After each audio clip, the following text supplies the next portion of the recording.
We work with customers that are either acquiring, or in a lot of cases, it's even more complicated with a divestiture from a security and just working between the two organizations.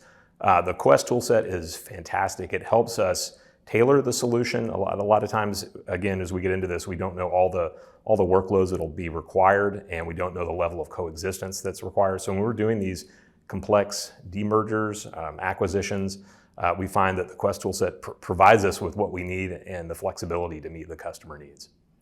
So a good example of an M&A recently was actually a divestiture. There was a manufacturing company, very large. It was spread throughout several regions, and so it was really important for them to drive a good user experience during the migrations because of the complexity of their organization, moving multiple workloads in M365, as well as a greenfield Active Directory environment. It meant that it was going to be a longer transition period.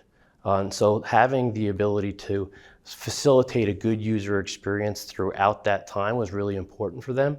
So coexistence really allowed for that, to have kind of a rich experience between the two organizations while they were transitioning.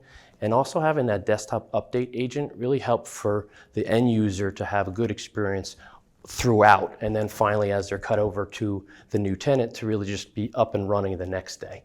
We're seeing customers struggle with Active Directory experience, and ivision brings years of Active Directory design and migration experience to the table for projects and demergers. And then we can also provide managed services as well if there is that gap to maintain. Yeah, and we're seeing a lot of clients that don't have the time or the expertise to manage that directory and to really securitize it the way it ought to be. So we have a lot of tools that we leverage through Quest, as well as our own in-house managed service teams that help them on an operational level that they really need.